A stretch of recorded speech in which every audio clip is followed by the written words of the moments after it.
Hey, you guys, welcome to another MCOY live stream. I'm pretty much going to be here. I'm Ronald, and we'll let the other three from MCOY introduce themselves, starting with lovely lady over here. So hello, everyone. MCOY introduce themselves, starting with. Hold on, I'm sorry. Hold on one second. Lovely lady over here. Hold on. So, okay, there we go. So, thank you everyone for being here. I'm Aarika. This is a really important topic. We weren't scheduled to do a live stream until Tuesday, so thank you so much. This is going to be a really good, important conversation that we must have. How's it going, guys? My name's Genie. You seen me here last time. I had to change in the Yang Gang hat for a gold Washington hat this time because we have some important things we need to talk about. All right, Joe? So I guess I'll go. So Joe, Club Lang on Twitter. You know, so we're out here in Jersey. I want to just make sure everyone saw the free-ish shirt. I thought it was appropriate for today's conversation. So just in case anyone has any feedback or questions on this, let's talk about it, and I can explain why this shirt is most appropriate, especially today. So we decided to have this live stream, obviously, because of the murder of George Floyd. And I'm pretty sure everyone saw this graphic video at the when this all broke out. But we are going to show a clip of it because we really have to set the tone for why this is significant, why we have to speak on it, and come up with real solutions so this never happens to anybody ever again. Absolutely. Okay, so here we go. Screen share. Please don't show me that.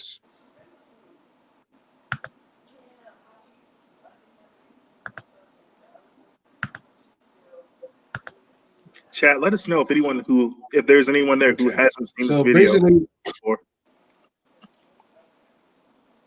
There we go. Yeah. So pretty much basically what this shows is that this is the part where we see the guy in the background saying that he let him breathe, at least, man, let him breathe. And right after that, you're going to hear George says, I can't breathe. Okay, here we go.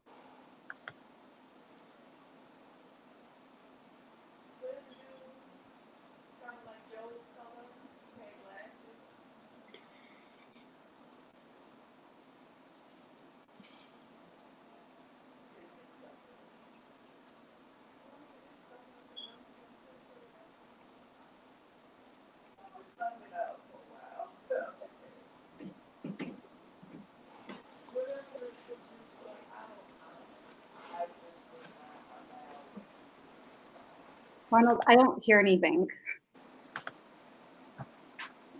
I don't You didn't hear anything?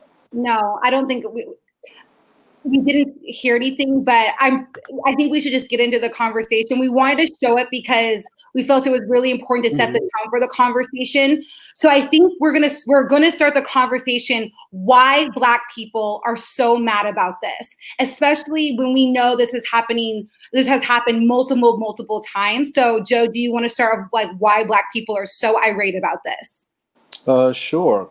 So I mean, to kind of set the stage for a lot of this, we have to keep in mind, just the history that most of us has been, we've been raised in, and what the expectations and standards have been for us. Over time, especially and let's fast track even to, let's say the past 4 years, let's say, there's been constant, there's been constant videotaping, complaints of police with excessive use of force and violence. And it seems, from what most of, the folks that I interact with are starting to feel, there's just this this deaf tone, this tone issue when it comes to Black lives. For some reason, there's a subtle underpinning or undercurrent that, our lives, well, there had to be something, right? So there's always this assumption of guilt, and for a lot of us, it manifests itself in a lot of ways. So I won't get on the soapbox here, but whether we're in corporate world, trying to work here, if we try to walk into a store to shop, if we want to go for a run, if we have to actually call on the police and things like that. It seems as if we're not afforded some of the same liberties that other, Americans have. And we're tired of it at this point. And no one hears our, we try to reason, we try to bring examples, we bring data. And at this point, if people are still reluctant or to kind of hear our message or at least acknowledge some of the suffering that we're going through, then clearly you're not on our side, and clearly you have some sort of animus within you, because just from a humanities standpoint, everyone should feel that pain. And right now we kind of feel alone in this. I mean, we appreciate those that folks that are coming out to support, but we're getting to a point where we realize that we can't wait on the government's benevolence or other folks' benevolence to help save us, and we need to take matters into our own hands. I think for me, my point of view is last night I went to bed with a really heavy heart, and I woke up just devastated, because the one thing that kept going on in my mind is like, this could have been my dad, and my dad is the most important person to me in my life. And I've seen unjust situations just being with my dad when I was little. I will never forget, we were at a gas station and all my dad did was pull up his car to pump gas, and a white man got out of his car and wanted to beat him with a baseball bat because he didn't feel like he moved up far enough so he can get gas. And it hits home. It really hits home. And I feel like at this point, you shouldn't have to be Black to feel it. You shouldn't have to be Black to feel it. I have a dad. I might have a son one day. We are grieving. We are hurting. And now Black people are angry, and we're making it a point to make sure we're heard this time. So that is why I'm mad, and I think why a lot of people are mad, because it's hitting too close to home and it's becoming way too personal. Well said. Agreed. And I'll speak on this. Go ahead, Genie. Say, just about a month ago, I was at my parents' house. She asked me to help cut her tree. There's a part of her tree in her neighborhood hitting her house. I went over there to try and cut the tree. And while I was out there, one of her neighbors, this lady, Karen, if you will, wanted to come by and start questioning me about what I was doing out there. Who was I doing? Like, what can I be doing to this tree that would, like, in any way impact your life? And it made me so angry because I just came here to help my parents out, and they automatically assumed I was just up to no good for no reason. And it really hits home because that's how they see us. They don't see the entire life, just this caricature of something that they've seen on TV, not an actual real person. And that's why we say we matter. We do matter. And so that's what we need to make sure everyone understands why there's such a rage. And I think I think we need to talk about the protests and the riots, because there's different points of view on it. And I'm going to throw it to Joe.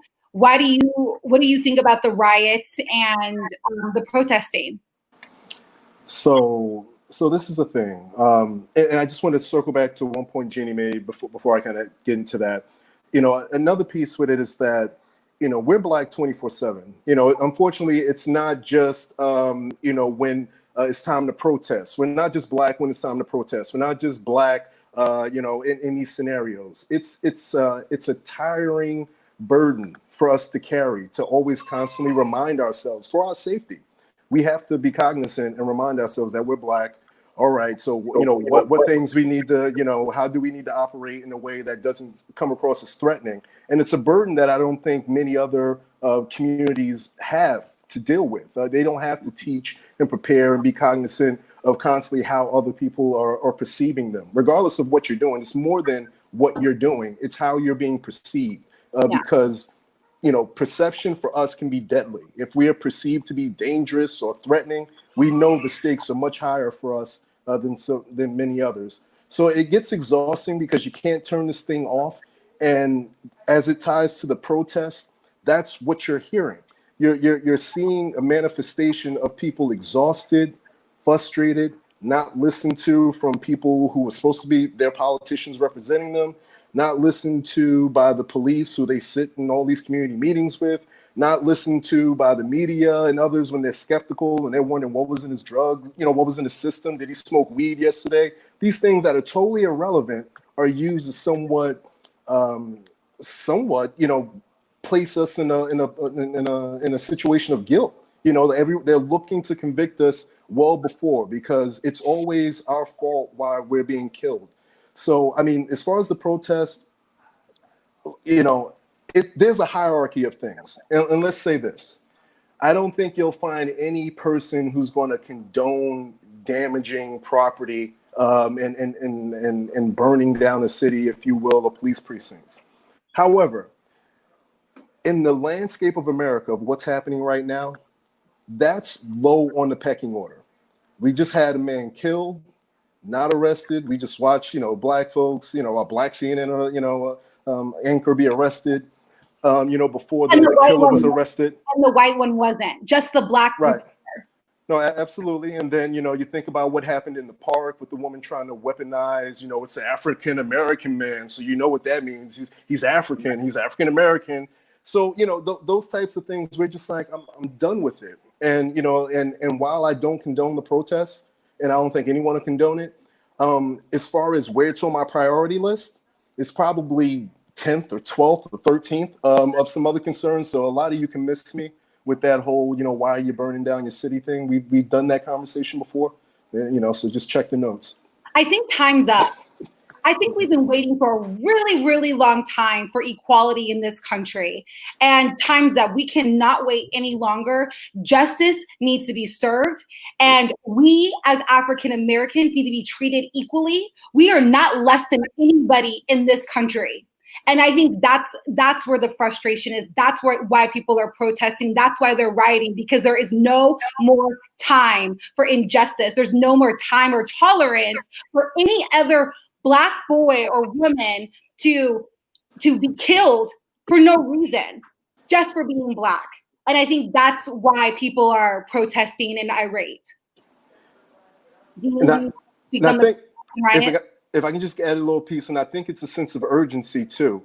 I think there's definitely, there may be a tone deafness, and we want to make sure that folks understand the sense of urgency. I get if you're not, and I'm not casting this on people. If you're not burdened with the aspect of being Black in certain scenarios, then maybe your timeline for when equality should happen or when these things should happen is probably a little bit longer than ours. But given the fact that our lives are at risk, we're saying that we can't take another day of this, because it may be us, it may be me next time. So I'm sorry, Genie.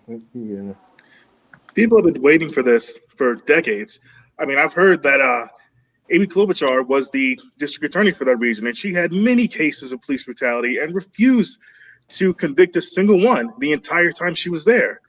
We've had so many of these people who claim to be for us and don't do their jobs, and that's what built it up to this. This did not happen because one person got killed by the police. This has been building up for decades in the Minnesota area. They need to step up, they need to change their structure, and they need to make a better society for us, the African American people. Hey, Jermaine. Jermaine. Hey, welcome, Jermaine. Genie, I'm so glad that you brought up Minnesota, because let's break down Minnesota for a second. So only 18% of Minnesota's population is Black, yet 40% get incarcerated for non-violent drug offenses. That's volumes right there. And imagine if we didn't have the cameras this time. It's like this is happening and happening and happening, but now we have the cameras, and now we're able to literally hold our phones and be for proof that we are being mistreated. My dad said it perfectly today when we were talking on the phone. Why is it that it takes 4 men to contain a handcuffed Black man that's not even resisting? Because we're super Negroes. If you ask most of them, we're these powerful super Negroes that need to be stopped with multiple white men, or just men in general. But I think we're being, we're viewed, right? We're viewed as deadly, hostile, strong, brutish, and that feeds all into the psyche of why you can treat people, as if somehow they're less than.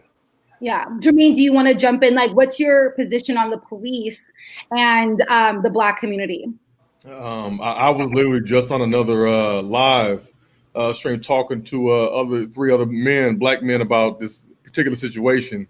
And I literally just told them that, the police in our community, but mainly the police in every community right now, need to all be speaking up, and they all need to put out a statement, and they all need to condemn this mess. Right now it's like we're not going to suffer from, our enemies. We're going to suffer from the silence of our friends. And that's something that Martin Luther King was talking about. So why you can't say you're on my side, but yet you're not saying anything about this. So we need to get these police officers out here talking. If you're really my friend, if you're really for my community, if you're really for me, and you really care about us, say something. Don't just sit there and be silent. And then when I come destroy your town, you all of a sudden now want to say, "Oh, we're not all bad. We're not all bad." Well, I gave you the opportunity to stick up for me, to say something, to be on my side. And it's a situation where we need to demand the respect that we deserve. Absolutely. Absolutely. And I feel like the message that we're saying, and I kind of applaud and I appreciate that there were so many other races protesting. I didn't think I did see it. There was like a video, I want to say Dave posted it, where it was a bunch of white people standing in front of the Black protesters to make a statement. And I think it's going to take everyone to come together to get this justice that we so desperately need. And that's why it's so important that it's not just us speaking out about this. We're human too. We're Americans too. And we deserve to live just like everybody else. And so that video was so powerful. I wonder how many people in the chat actually saw it. I'm sure other people saw it because we all retweeted it. But, it's all of us coming together and realizing and acknowledging, we all just want to live in dignity when it comes down to it. We just want to live in dignity. I guess that leaves us to go to this, why do you guys feel that it's taking the lynching, because this is lynching to me, for it to get this big though? Like, why did it happen? Because we've seen this on video multiple times. Why is George a different case, and why is there more noise this time than we've seen?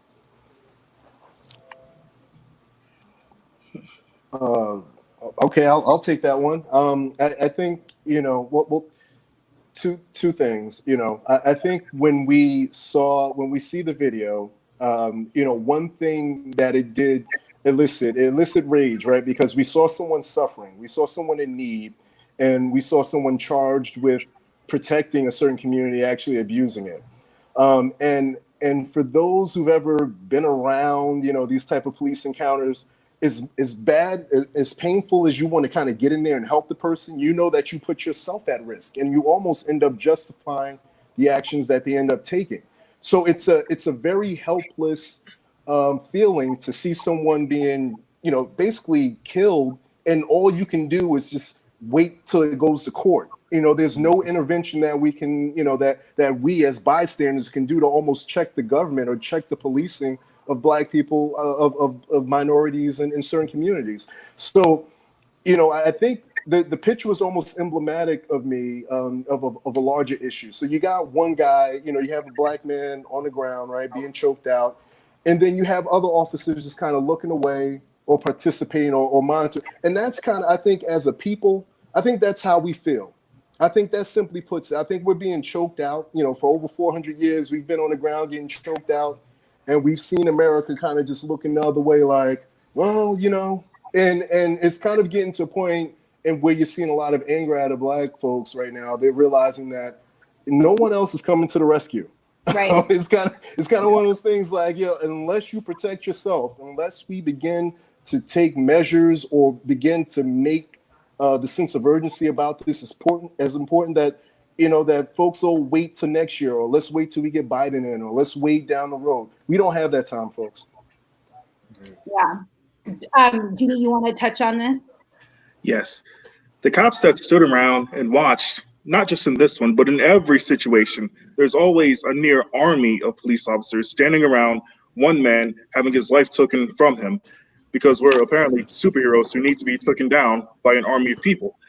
But those people around them, they aren't good cops. If you're complicit, I posted something today. If you're in a room and you have a male friend and the male friend is sexually assaulting a woman and you stand by and do nothing, you are not good. You are complicit. You knew what was going on, you knew what was wrong, and you still went along with it. That is bad. The culture around this, the people, the system needs to change from top to bottom. And every time another one of these cases happens and they get away with it, it creates a standard that they can live by, that it's okay to do this to people because you won't get any time for it. I remember the one in Chicago where the guy shot a teenage boy and said, "Oh, the worst thing about it is the paperwork." That shouldn't be how our society is run. That's an authoritarian government. We can't sit by and watch our society fall into an authoritarian police state. Come on. Yeah, it's unacceptable. And I think something that people have to realize, and it really was super, it was a lot of videos on this today, Black parents trying to teach their kids how to function with the police. I think that piece is heartbreaking, that no parent should have to teach their child how to function and behave and operate when you're pulled over, or if you have an interaction with the police. You know, Jermaine, I think everyone on here has kids except for Genie and I. And how does that make you feel as Black men raising Black boys? I did a live yesterday where I had an emotional breakdown. I mean, I cried my eyes out on my live yesterday. Is the fact that as a Black man, as a father who's raising two young Black men, what do I teach my children? What do I teach my sons about how to survive in this world, how to survive in this society? There are no answers. You know, how do you lead in this society when every direction that you lead into can lead to death? You know, what do? You know, Breonna Taylor was asleep in her bed, yep, and they came in and they killed her. Botham Jean was sitting on his couch eating ice cream, and they came into his house and killed him. You know, all these people, they're dying. So it's not like I can tell my son to do one thing or another thing. It doesn't even matter. He can be killed in any way. He could be a law-abiding, registered gun owner with a CWP and be like Philando Castile and be killed. He can be anybody. He can be out for a jog and get hunted down and killed. He could be, one of the individuals who's bird watching and have the police called on him. You know, he could be the individual who's renting a damn office at his office building, and a white man come in there and feel privileged and say, "I'm calling the police on you because you should not be in my building." What do I tell my children? I don't have an answer for any of that. And that's why the past few days I've been so emotional, because I'm confused. And usually I have words and I have guidance for the people who are falling behind me, but I don't have anything to give them right now. I have nothing. I said, I want a vacation. I want a day off from being a Black man. I want to just wake up one day and not have to worry about dying. Like, my wife has called me I'm in my office now. She's called me 3 different times. "Babe, when you coming home?"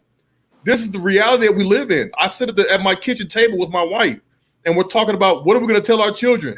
What are we going to teach them? How are we going to direct this stuff? It was the most embarrassing thing that I had to do sitting in my car when I got pulled over, and I rolled down all of my damn windows, and I got my daughter sitting in the back, and I put both of my hands on the steering wheel, and I'm fucking shaking because I'm scared about what the hell this cop is going to do to me in front of my daughter.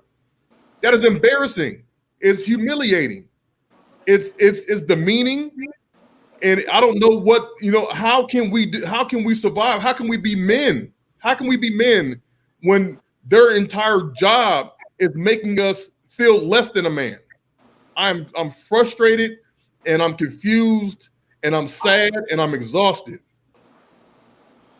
If I can just go there, it's so emasculating, to the point you're getting to, to be in that scenario, especially when you're dealing with law enforcement in those cases, because you understand that things can escalate quickly, but now you have to almost you have to ball up into such a non-threatening figure that you don't even recognize yourself. But these are survival tactics. I have to come across, with the most passive, approach possible to not, to not trigger someone who's, been trained to de-escalate and handle situations. So, it's this feeling of despair of knowing that you have to break your kids' innocence at an early age, or you're being reckless as a parent. You almost endanger your child as a Black man if you don't pop that bubble early, especially if you have a Black son or boy. If you almost endanger that child by not popping that bubble, and it hurts. I mean, trust me, we're fathers, and like everyone else, we want our kids to grow up being able to kind of reach for, we want them to reach for the stars and do what they want. But we realize the reality of this world and how they're going to be perceived. And I think people really don't understand how hurtful and just how damaging to the psyche it is that you just have to teach your kid at an early age that people think that you're less than. Well, teach your kids that they can't even be kids. They can't be kids. They killed Tamir Rice, 12 years old. Your kids can't even, they don't have the right to be a kid. My son can't go outside and play cops and robbers like the other kids because he'll be perceived as a man at 12. It's that type of stuff right there that is ridiculous, and it's something that we need to fix immediately. Yeah, I never shared this story, but I feel like I'm just going to share it. One time when I was like, I think 22 or something, I was literally driving to work and I got pulled over by the police, and I wasn't speeding. I was not even in a rush to get to work. I was going to be early. And this was like when I was in college, and I got pulled over. The officer took my license and registration, asked me to get out of the car, handcuffed me, had me sit on the sidewalk. I was terrified. I was absolutely, I haven't even shared this story with my dad because my dad's super overprotective. And he looked it up. And then he came back and he says, "Let me go." And he's like, "I have the wrong person." And it also goes, it's like that kind of treatment. Yep. It was like when we said talk about humiliation, like that's it feels that way.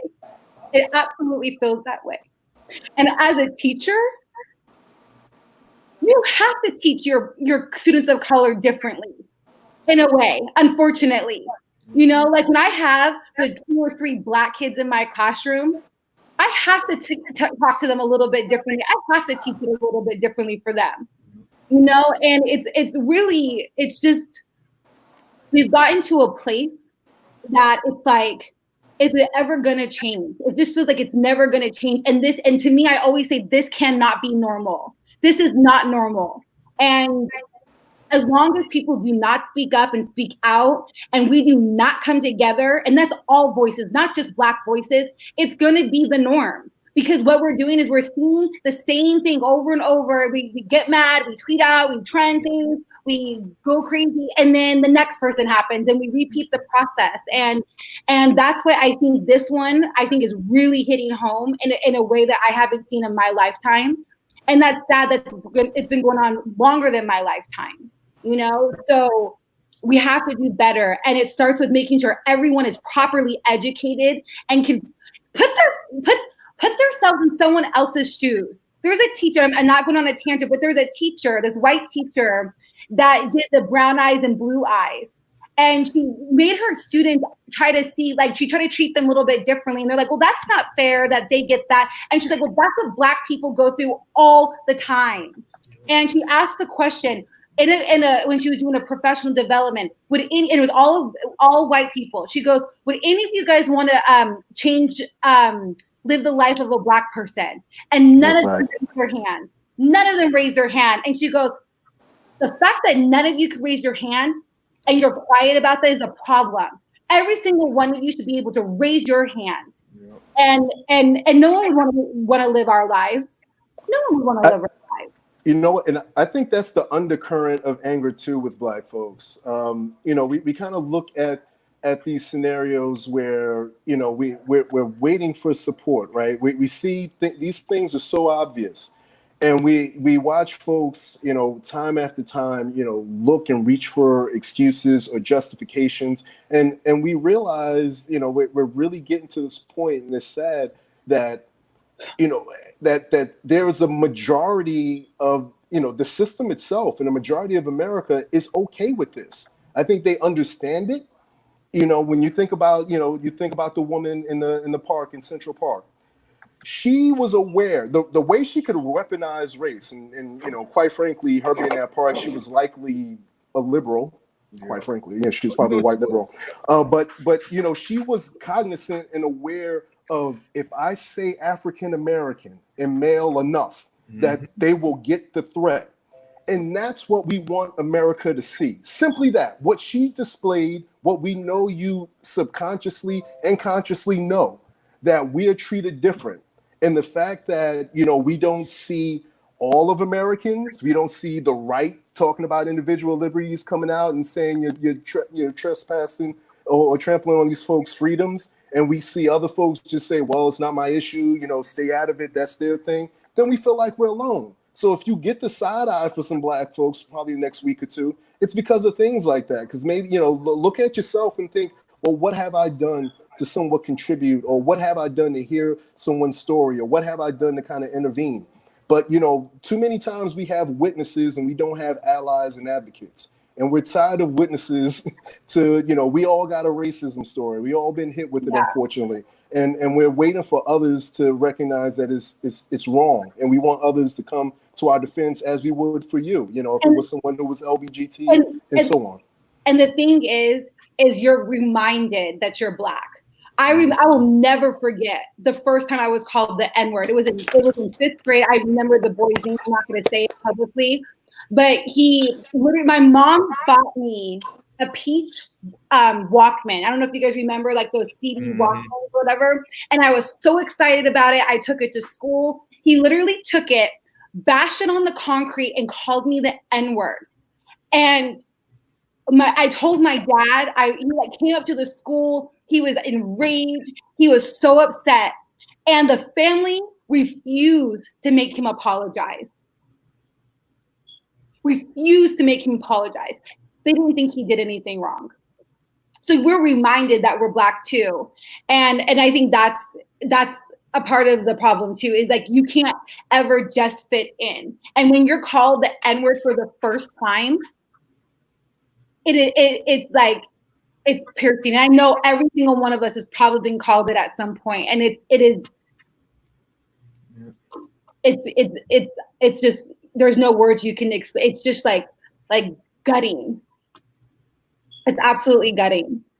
On our list of things go ahead. Genie, did you have something you want to say about that? That was horrific, Aarika. Thank you for sharing that. That's all I wanted to say. Oh, thank you, Genie. You're so sweet. I also wanted to have us talk about Black on Black crimes, because it was said that, well, Black people kill Black people, so what's the big deal? And I want us to bring that up as a conversation, because that's so tone deaf. It's the dumbest thing I've ever heard, and the reason why is because most crime takes place in the proximity in which you live. And if that is what's going to go on in your community, that's what goes on in your community. White people do the crime to white people. Black people do the crime to white people. Black people do it to Black people. It's in the proximity in which you live. But then you amplify it when you have a community that is lacking resources. Then you make them suffer looking for basic things like water and food. And you put them in the middle of these food deserts where there's no grocery stores and there's no gas stations and there's no housing and there's no hospitals. And then you blame them for lashing out looking for resources.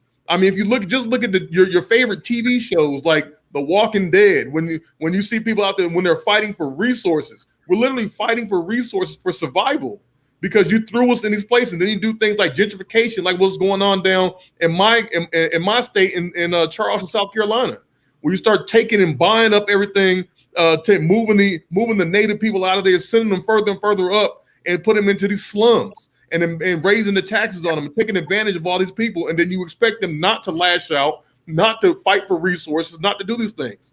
it is absolutely ridiculous. This black on black crime thing is a myth, because if you look it up, white people do the same thing to white people. Yes, and it's also linked to, it's linked to poverty. And that's one of the reasons why I was a big Andrew Yang supporter. If people could just get their basic needs met, a lot of that would be reduced. A lot of it would be reduced. Obviously, you're going to have your handful of people that just are going to make, poor decisions or whatnot. But most people want to do right. Most people, again, want to live in dignity. And so when people say, oh, you guys just do it to each other, so it's not a big deal. No, it's not the same thing. It's not. So I spent part of my childhood growing up in Chicagoland, Northern Illinois, about 20 miles outside of Chicago. And I went to a school that was predominantly white. And what they would do is, now these situations were created by the system that they benefit from. And so they take that and use that as a reason to discriminate against me. I had many things said about me. People of all ages, I'd walk into an elevator, they'd shudder like I'm some criminal about to get them or something. And the thing is, they did not, the thing about it is that crime doesn't even happen in that area. They just assume because I look the way I do that I'm just going to attack them because the crime rate in Chicago is high. Now, Chicagoland, Illinois in general, it's a very liberal area. I spent the latter majority of my childhood in Virginia. And in Virginia, it was not that racist. It wasn't as racist at all. But when you go to that Chicagoland area, they build these systems where no one can survive and then blame you for it. And they wonder why everyone's leaving the state. It is horrific.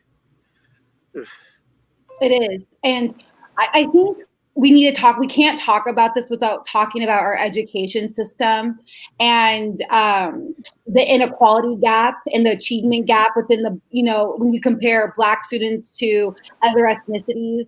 What are your guys' take on the discrimination in our education system? And I don't want to be the first to speak on it just because I'm a teacher. Well, I don't want to be the second to speak because I'm a professor. All right, so it's you. What's your take on the discrimination within the education system? I think, is he frozen? He might be frozen. Are we all frozen? No, I'm not frozen. I think Genie, are you frozen? I'm not frozen. Okay, I think it's just Joe that's frozen. Okay. Oh, he's back. Joe, are you back? Okay, I'll speak on it. So for me, the one thing is that every child deserves a proper education. Every kid deserves to learn how to read and write, be able to compute math, and be able to have a foundation in science and get taught the real history, like real social studies, not like a fluff version, but the truth. I really believe that to my core. And when you look at the achievement gap between students of colors to white students or in Asians, it is mind-blowing. And a lot of it is because the way that public schools are set up is that it's funded by the communities in which they live, their property. Yep. And so if you have communities that just don't have the same capital, their education's never going to be the same. It's never going to be equal. And so when you look at something like universal basic income, now families have a choice. They can send their kid to a private school and get out of the public school system, because if enough families do that, then the public school is forced to have to get better and do right by these kids. So there's already a funding issue. And then you have some of these amazing teachers that do work in inner city and low income areas, right? But a good portion of them choose not to because of fear. And so you're not even getting the best of the best teachers in these schools, right? So you're just, and there, a lot of the teachers are just, not a lot, but there's a good amount of teachers that just are collecting a check, right? And so we have to acknowledge that without making sure all kids are educated equally on truth, on real facts and data, we're going to continue to see this cycle. We're never going to break it because these kids become adults, and these adults are the ones that vote. So we have to make sure that we are advocating for equal education for all kids. And I also believe that even in, your really good districts, Those kids also deserve to learn about the truth about Black history and slavery and all those kind of things. That's really, really important. And I also feel like every kid should have teachers of color at a school. I don't think there should just be one teacher of color in a school. We need more teachers of color, more Asian teachers, more Hispanic teachers, diverse schools. I really believe that it makes a difference. And that's my spiel about it. So I went to school for IT, and that goes even farther. Not just in younger education, as in older education too. Like we had high school kids coming from extremely rich neighborhoods who would come in with nearly half the credits they need to already get their bachelor's degree. They'd have programs in their schools where they can get certifications, where they could have whole programs that gear them towards a career that making 50, 60K a year. Meanwhile, kids from the poor neighborhoods did not have all that available to them and are pretty much learning from scratch. So you pretty much have kids from rich neighborhoods starting off all the way halfway in front. That's privilege. Jermaine? Yeah. So, where I'm at in South Carolina, man, the education system, we're always damn near last in education quality where we're at. And this here has to do with a lot of the funding. We have a whole place, and I encourage you all to watch a documentary called The Corridor of Shame. And on The Corridor of Shame, it talks about this, it's I-95, Interstate 95, and goes all the way down the state of South Carolina. It's 17 counties inside of this corridor of shame. And inside this corridor of shame, it's where poverty runs high, and it's based off of the education system that we have. And because of this situation, it's majority Black folk. And these 17 counties don't get the education fund that they need. So, we see what's going on here.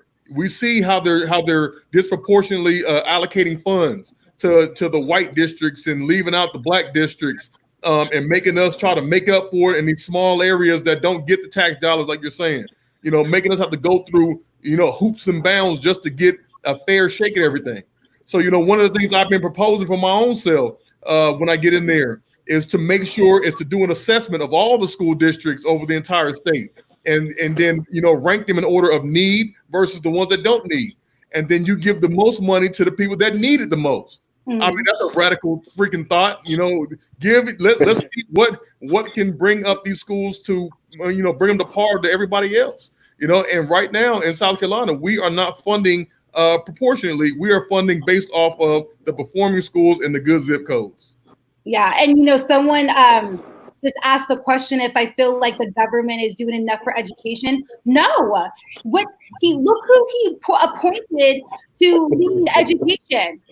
This woman is reckless.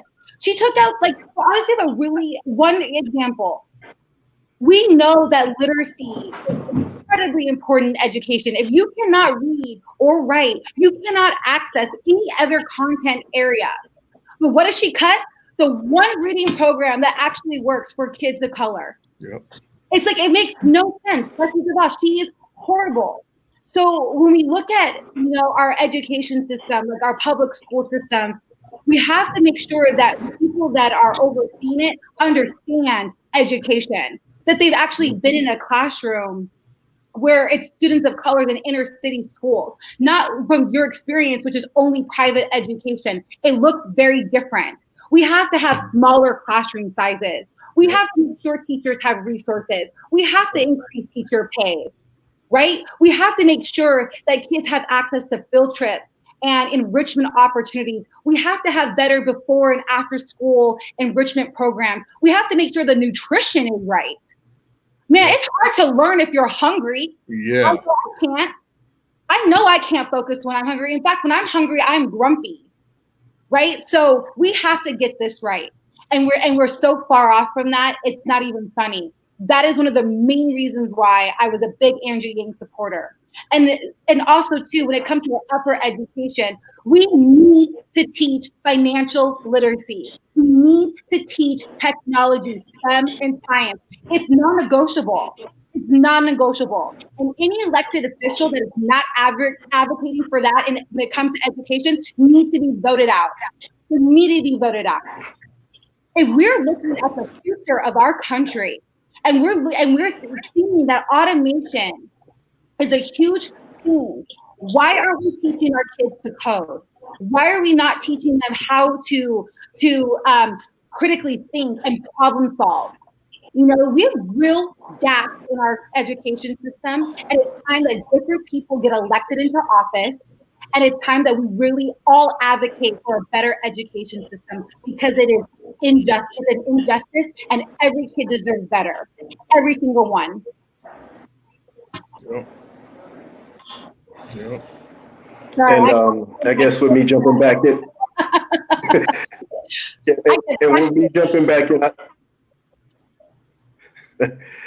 no, but I was going to say, just to that point with education, I think there are opportunities, but we have to be realistic when we approach this, because whatever plan or solution, it has to be holistic.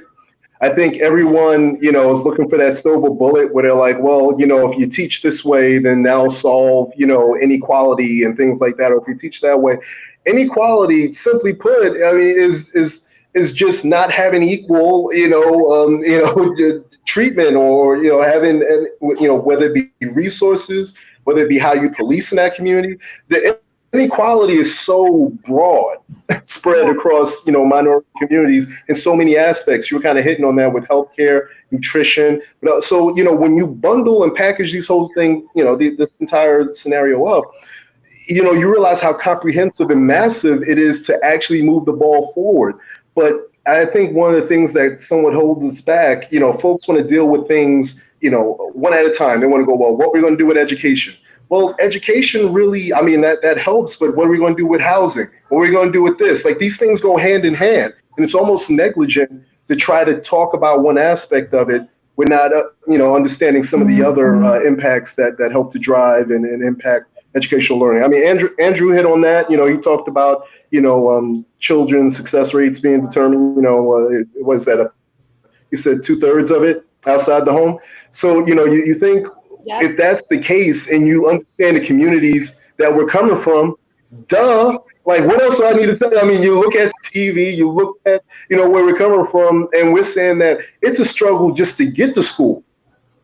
It's a struggle just to get home from school. And now you want us to apply ourselves and now try to compete with people, in much more affluent scenarios. And I get America loves his boots up, by your boots, boots up story, lift yourself up. But quite frankly, that story is long and gone. The privileged and those that have are able to give them, their kids some nice boots.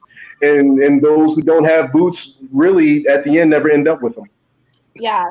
And something that, because I'm biracial, my mom's Asian, my dad's Black. And one thing my parents always say, have said to me is, put yourself in other people's shoes. Treat people how you want to be treated.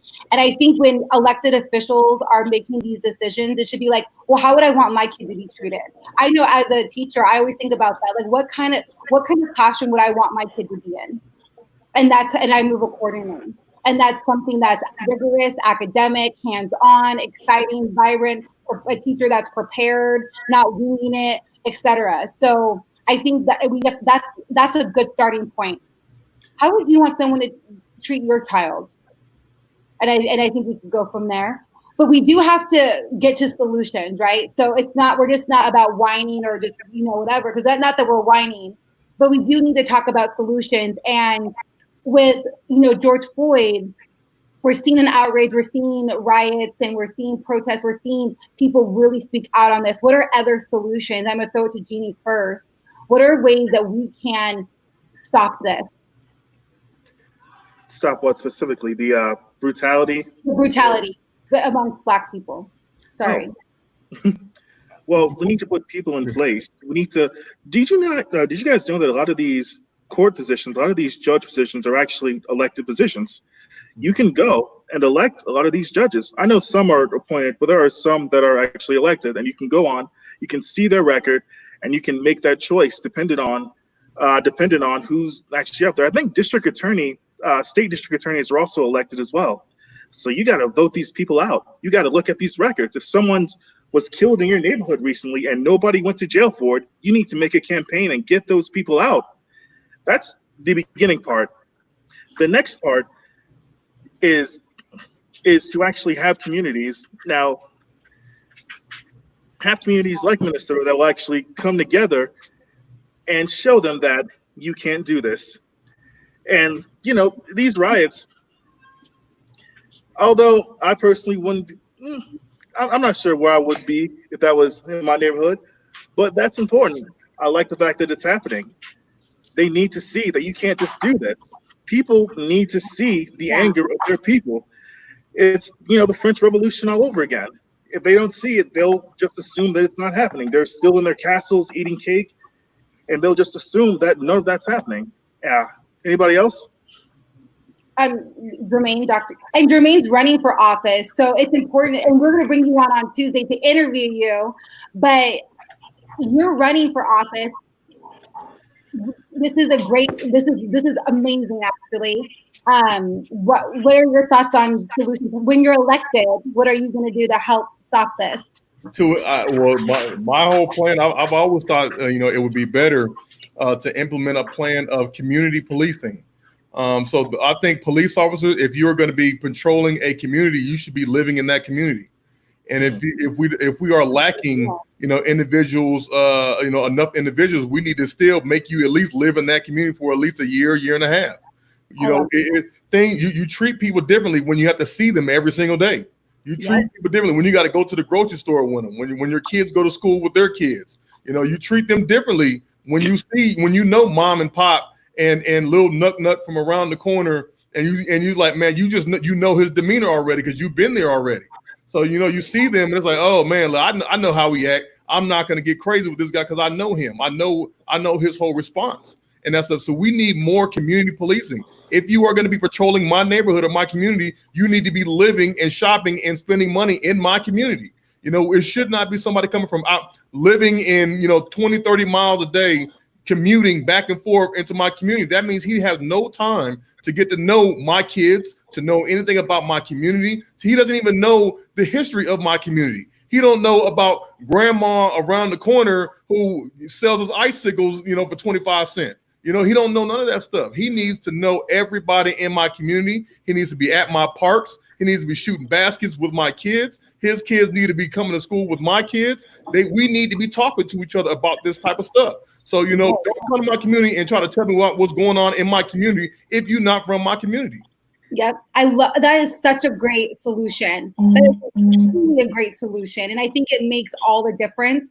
I also personally want to see the good cops, because there are some out there speaking up, I think Joe said this earlier, condemning this.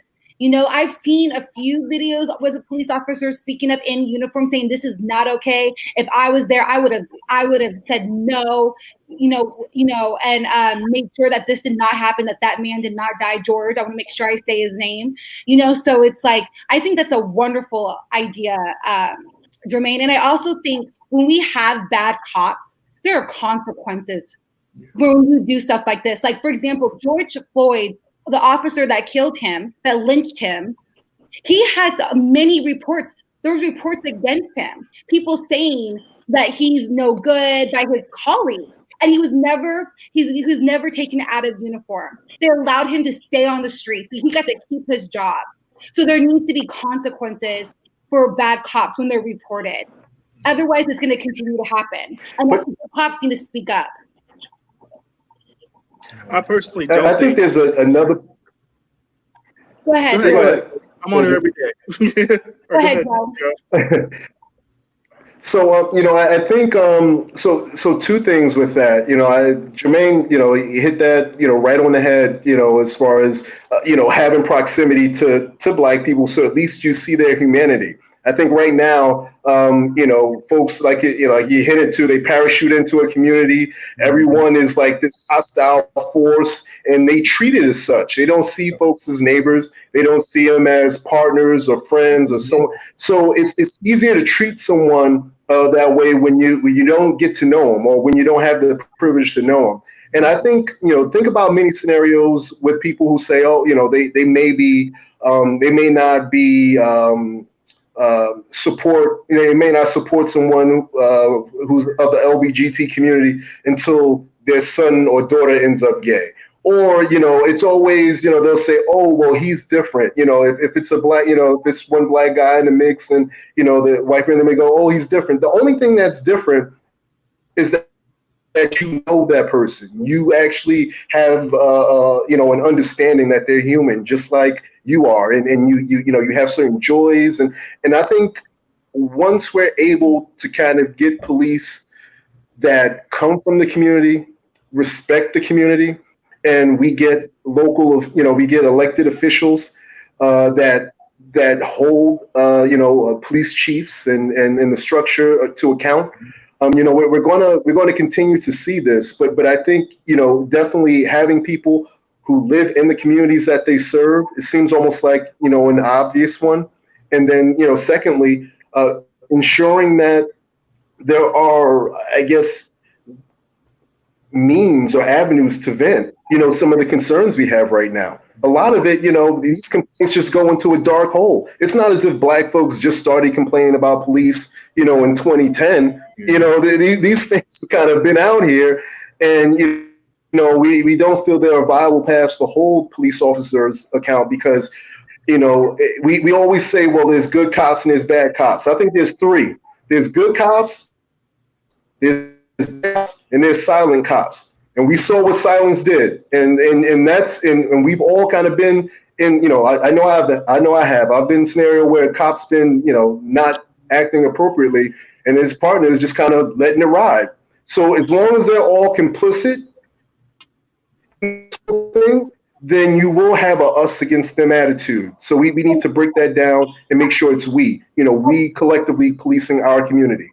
And it goes for people too, right? It's not just cops. Like so you're three, you have people that are also very silent, that when they see this stuff happening, they just kind of like look the other way and they don't speak up. Like, Denzel Washington stepped in front of with the police yesterday in Hollywood, where he protected a homeless guy, right?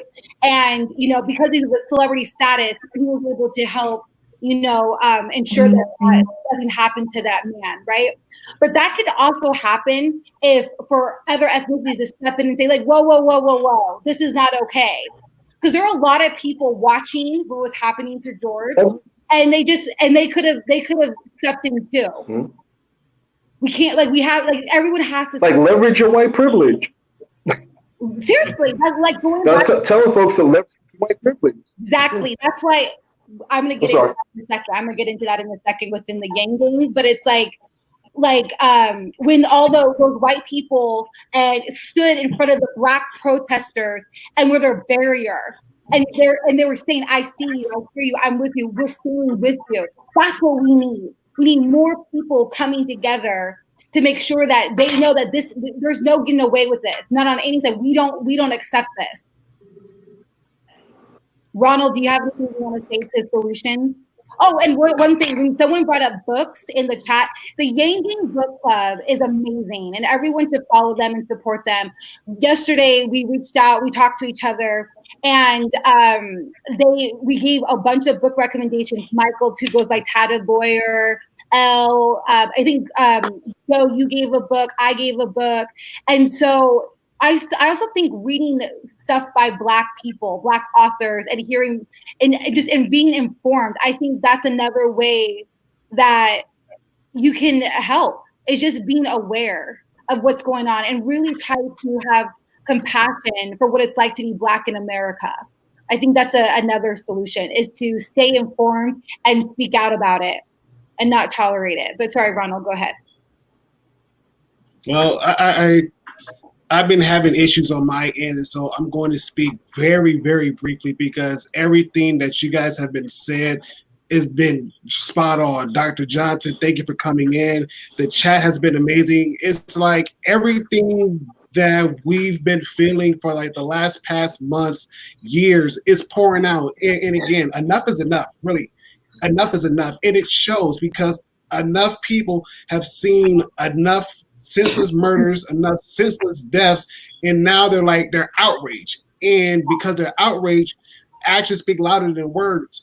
Their actions are going to carry and it's going to spread and it's going to cause people to think about humanity first and think about not about themselves and what can make me look good, what can give me clout and or followers or whatnot, but what can I do to help out my brother, my sister? What can I do to help out somebody that does not have the same things that I have? What can I do to make sure that this person has a voice, that they don't have to keep going through life looking over the back of their shoulders and thinking, am I going to die next? Am I going to be the next one that my face is going to be shown all over social media in the news? And everything comes down to the point where, again, enough is enough, that we need people that's willing to step up and take up that banner saying, listen, justice is not going to be true justice unless justice is for everybody, not based upon the color of my skin. No, we need justice for everybody, and we need opportunities for everybody. And we all just need, at the end of the day, we all need to come together, get some kind of movement, a plan in place, so that way we have something prepared so none of this ever happens. Yeah. And how we all know each other is through the Yang Gang, right? And we were drawn to this message of humanity first. And I really wanted to take a moment to speak on this because I feel like this is a humanity first issue. And I was a little bit mixed about how we didn't come together faster to address this. And I think that if we really want to actualize all of Andrew Yang's policies, that includes this message of, making sure that everyone is treated fairly and equally. That's a part of his platform, is that every person deserves to be seen. And when Andrew says, I want to leave a country to my kids that I could be proud of, that includes people of color. I really believe Andrew cares deeply about equality, and that's probably, and I think that's why he labeled it, humanity first as his slogan. It wasn't UBI, it wasn't, technology or automation or anything. It was humanity. And if I pray to God this never happens again, I would really love for the Yang Gang to really move faster and come together and reach out. How can we get on this? How can we make a movement? Like, how can we, get behind this? Because it is really important. We want you guys to reach out to us and work with us when it comes to stuff. And I appreciate so deeply every single person that has used their platform, their voice, to push the humanity first message, because all we want as African Americans is to be treated equally.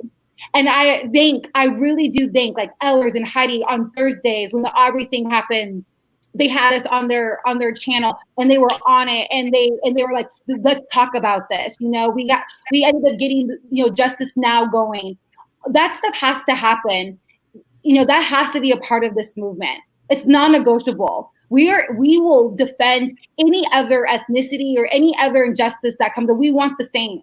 We want to always be there for one another to make sure that this message is for everyone. And so I really wanted to speak out about that, is that this is a humanity first message, Yang Gang, and we have to make sure that we are on top of these issues together collectively, so we can represent what leadership looks like, because we have the opportunity and the platform to do so. Jermaine, do you want to talk about the humanity first message? Yeah. The other day, nobody even knows it, but the other day, without even being prompted, Zach Grumman reached out to me just to see if I was okay. He texted me some messages just to see if I was okay. He told me about his family members that were police officers. But the fact that he even cared to reach out to me and say, hey man, we are a family and I love you, and reached out to me to know if I was okay. He said he wanted to speak on this thing. He wanted to make sure he wasn't being tone deaf. He asked for my advice. I mean, all the different types of things. That is the type of ally that we need. Yes. An individual who does not want to stay silent, who will fight for you, who will ask for your your advice, who would call you to check on you, who would just, just to see if you're okay when he knows you're going through some things. That's what gives me hope. That's what gives me hope, is that we have people like that. And there are people right now that are in this chat right now that, that are giving me hope, that are giving me inspiration and motivation, letting me know that, hey, listen, we're in this thing together, and we're going to continue to move this humanity first thing forward. We're going to keep doing what we need to do. I've never met so many more caring people. People, they always talk about me putting the stuff out there where I talk about, man, I love you all, and I'm so appreciative, and I'm so humbled by everybody's support and everything. And I truly believe every single word that I put out there. The Yang Gang has changed my life. It has changed my life. And I'm so appreciative of everybody that's here. And I believe in this humanity first, humanity forward movement. And I will continue to push it on as long as I live. Because, like we say here in South Carolina, while I breathe, I hope. And I have hope for humanity, and I've got hope for my people, and I've got hope that we will make it through all this stuff together. And Fred the felon. So when Biden, the whole Biden comment thing happened in the reaction, Fred took it upon himself to reach out to Andrew to speak on behalf of, the Black Yang Gang supporters. And we as a group, there's like a lot of us that, we're friends with each other. We're kind of like, we need to have a conversation because we didn't get to do our town hall because Andrew suspended his campaign. I literally reached out to Andrew and I expressed to him how we were feeling. It was in 1 minute, literally a minute. He's like, let's make it happen. Let's have a conversation. I kid you not. I was like, Ronald, you were on the phone with me when that happened. Yeah, Ronald was on the phone. So I literally was like, oh my God, like it was like in 1 minute. And I knew he was nice, but damn. And so next week, there's like 10 of us that are meeting with Andrew offline to talk about these very things. And I think that's leadership. He said today that if he was the president, he would be in Minnesota right now, speaking to every single person he needs to speak to get this situation resolved. And that's the power that we have as a community. And I want to make sure that we stay tight knit, that we are here for the right reasons, that we are really trying to uplift this really influential platform called humanity. And so I want to again thank every single person. And Heidi Briones and I had a conversation on the phone. I was in tears calling her, and she listened, and she was compassionate, and I really appreciate that. So every single person that I had a chance to speak to on the phone to express my feelings or whatever, thank you for listening, and thank you for being supportive. And thank you to every single person in this chat it means everything to us that you're letting us vent, and that you're seeing us, that you're hearing us, that you're supporting us. It makes all the difference. It really does. Genie, do you have anything to say? Sorry, I kind of took over. Sorry. Oh, no, you were hitting it right on the mark. It was amazing. I was actually pretty happy, especially, although a little bit later, especially with a lot of the white, Asian, Latino Yang Gangers coming out in support of what's going on in Minnesota. That was really heartwarming to see, and I was glad about it. I'm done. Okay, we'll just do a quick questions from the chat, and then we'll end the stream because we went a little over time. If you have questions, drop them in the chat, and we'll answer any questions because we do think it's important to have a dialogue. And I'm just going to plug this in. Donate to Jermaine Johnson. We need people like him in office. Make sure. Yes. Jermaine, do you want to do the honors and say your website? Oh, yes. JohnSonforSC.com. My election is coming up very, very soon. Actually, about another week or so, June 9th. But people in South Carolina can actually vote now. But my election is June 9th. And man, I'm ready for this thing to hurry up so I can get back to work. Tomorrow we're having a I Can't Breathe protest here South Carolina, and I'm speaking at that tomorrow. So that'll probably be on live somewhere, but You know, we're trying to really raise awareness and move things forward, man. And I'm just appreciative of being able to be here with y'all, man. I appreciate y'all inviting me and having me on here. Little old me get to be on the channel with y'all, and I'm excited, man. Thank y'all. All right, so we're gonna do some questions. Ronald's gonna post up questions, and we'll answer some questions because it's important to have a conversation. So go ahead, Ronald. I know there was somebody, I think it was Raymond guy. He asked opinions on Black History Month. Let me see if I can pull it up. Bam, right there. Opinions on Black History Month. I'll start. Because and the reason why I'm highlighting this one because he did mention it earlier in the stream, and I was trying to get into it, but my computer froze, got kicked out. So he did make a effort as far as saying, you know, opinions on Black History Month. And so, Raymond, thank you for posting the question the second time. Again, like I said in the chat, you guys, I'm working as diligently as I can to get everybody's questions kind of lifted, highlighted, whatever the case may be. Take it away. Ronald is the nicest man. I swear to God, he is the nicest. But thoughts about Black History Month, you know, I use, but I'm looking from a teacher standpoint, I use Black History Month to teach Black leadership. But I always incorporate all ethnicities, Native Americans, everything. We did a whole unit on Joe Harjo, who's a Native American poet. But I use it to have a reason to make sure that kids are exposed to different types of Black leaders and influencers within the Black community. But I feel like it shouldn't take a month to acknowledge the amazing efforts of Black people, and that's my personal opinion.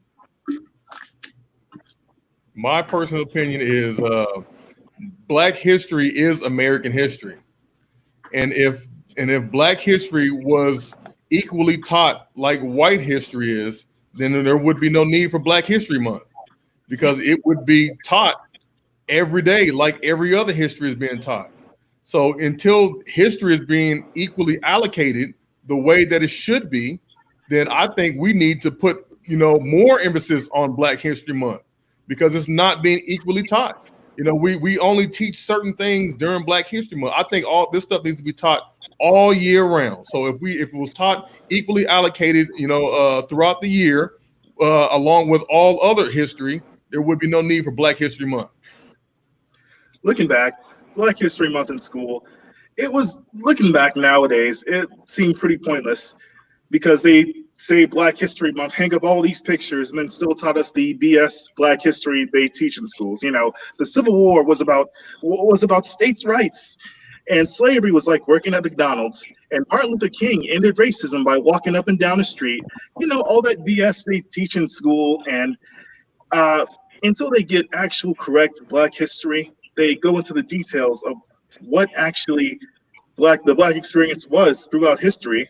I'm iffy on it. The other question that came up was, what policies do we think Andrew should focus on in 2024? Joe, do you want to touch on that one first? I think so just kind of, so just a quick 2 sentence about the Black History Month. Agree with everything that was said to date, and just the only thing I would like to add, Black History Month, you know, it's a catch-22. I think we all appreciate, you know, I'm not saying take it away, but the problem with that, though, I don't think that it's viewed as like an elective, or it's viewed as something that's, you know, in addition to if you want to learn. I think if, you know, Black history was a little bit more ingrained into just the educational programming, if you will, there would be greater or broader appreciation amongst different races about our contributions to society. Quite frankly, growing up, you know, going through school, you gotta go out your way to look for Black contributions that, you know, aren't shooting a basketball, aren't Martin Luther King, or, you know, didn't play football, or, you know, or moonwalk. So, you know, it almost takes, you know, for folks to get to college before they even really learn about themselves. And that's a huge disadvantage that we have. So I just hope that, Black History Month just becomes a little bit more integrated into society, and and then I think from that there hopefully will be greater appreciation. With respect to Andrew in 2024 on policies, everything that Andrew hit on for 2020, we definitely need in 2024. You just need to put that package on steroids and send it up the way. But I definitely think with inequality, Lord Jesus, I mean, we really have the slightest inkling of how bad this could potentially be 4 years out. So I think his message at that time in 2024, talking about humanity first, creating, UBI as a base, and then also trying to reconstitute our economy. Because I think, if anything, a lot of the points he made about how our economy doesn't serve us, how it's poor to tie healthcare to jobs, so all that stuff really, really, really hit home. It hits home now. So, I just hope that in 2024, Andrew, he can really just keep the message, be sure to include, to build the team. I know, he was building a plane while flying it, but hopefully, I think if he's able to get the right outreach groups and centers in different communities, I think we're definitely looking good for 24. I would like for him to make connections on how UBI could help Black wealth. I think that that's something that's really, really important within the Black community, is making sure that we have generational wealth that we could pass on to our kids. We see in the Black community now that there's a struggle with home ownership, owning Black-owned businesses. I think that's really important. And I also would love to see him speak more about education and financial literacy in our education system. Because he has a really good education. If I can add one more, financial reform. If just with the banking institution, I think banking reform, that should be, if he can, because that ties into everything as well, as far as, Black folks having access to capital, being able to kind of drive the whole wealth piece. I think if there's an opportunity just to talk about, wealth building as it pertains to reconstituting our banks in a way, or putting in laws and rules that help to create wealth, because just like we were, I think I mentioned it before, we were purposely written out of it. So you purposely have to be written in to build wealth. So, I think the UBI is good because that helps to keep food on the table. But then I think the next stage is, how do we try to right some wrongs, and how do we build the political will to do that? Next question, Ronald. And then we're going to wrap it up. Don't worry, I got it. Okay, we got this one here. Okay, then we're getting frustrated. So, what are some things that you get frustrated when you hear from other people? Genie, do you want to take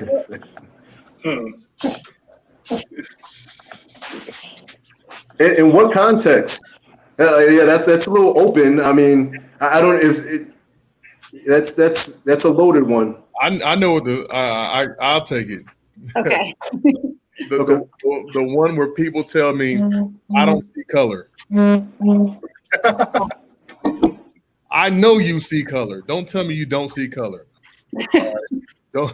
I know you see that I'm a big Black man, right? And this is pretty much what they were talking about when when the thing happened the other day with the lady Amy Cooper, when she said, when she called the police on the man, they were saying that's what Van Jones was talking about, is the fact that she was a liberal, and she was that she's that type of person that's like, hey, I'm going to I'm going to help Hillary get elected, and I'm this type of person. However, when it was convenient for her, there's an African American man threatening my life. This is the thing that happens to us a lot. It happens a lot. When it's convenient, and if you didn't see color, you would not have done that. There was a reason why you emphasized African American man threatening me. There's a reason why you said that. So I understand that you care, and that you care about me, that you care about us. But you can't tell me that you don't see color, because we all see color, but we need to embrace it and just make sure that color is not a factor in what you do. Make sure the color is not a factor. Shout out to Crystal. I just realized she's in the chat. She is super, super passionate about equality. I mean, she's amazing. I want to give her a quick shout out because she really gets vocal and she's really, really for making sure that everyone's treated equally. So just want to give her a little shout out. Okay, go ahead. I'm thinking you said, should white people also celebrate Juneteenth? That's the question. Yeah. Should white people also celebrate Juneteenth? Heck yeah. We celebrate Independence Day. Freedom is freedom. I mean, if you agree with our freedom, then celebrate it. If you agree with our freedom, celebrate away. Yeah. As long as you're not doing it maliciously. You know, if you truly want to show support, you know, what we have going on, absolutely. Right. So I think a perfect thing, right? So we wouldn't expect. Okay, go ahead. Go ahead, Joe. No, go ahead. I'm pulling up the next question. Go ahead. Just pull up the next question. Okay, no, I was going to say. Yeah, I was going to say just, you know, you can go to the next one. That's a good question. This is a good question. There's some deep-rooted things people do unintentionally on a daily basis that you notice. Do you want to take this one? Oh, let me take this one. Get it, Joe? Yeah, because I work in an environment where this is kind of prominent. So, I'm sorry? I said, go ahead, Joe. You there, Joe?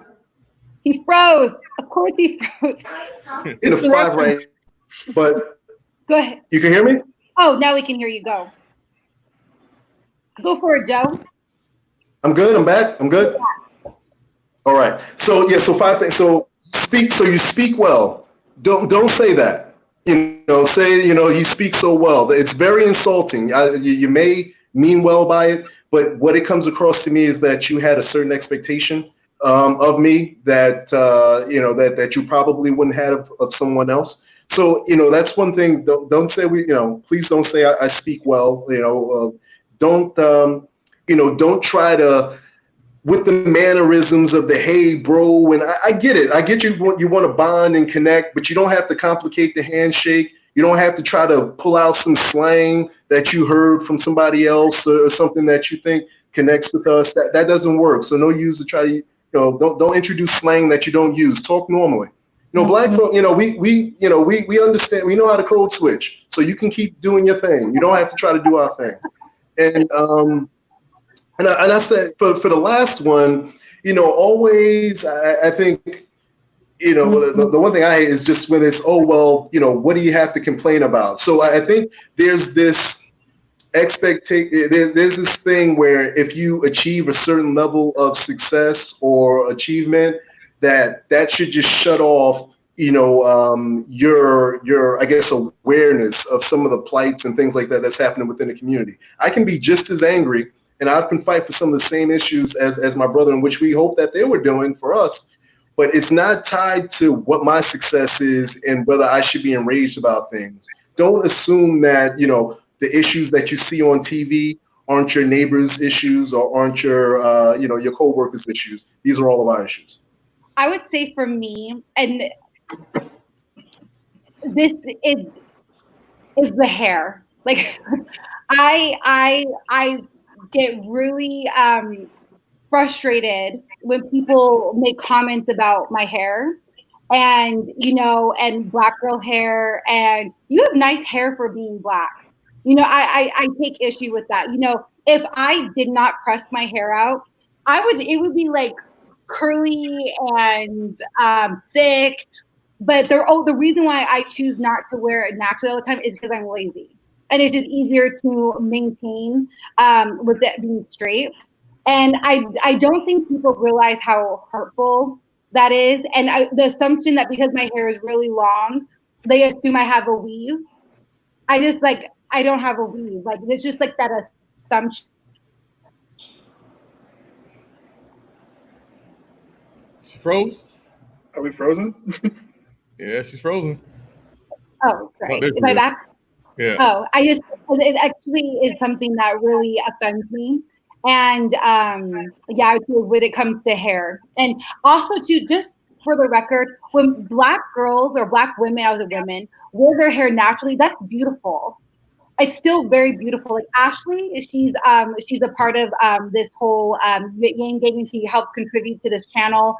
She has beautiful hair, you know, and I don't think that, you know, my hair is better than hers or anything like that. So I just think that it comes to hair. I wish people would not make judgments on how we wear our hair. So I think we should wrap it up. We've been live streaming for a really long time. Thank you guys again for being a part of this conversation.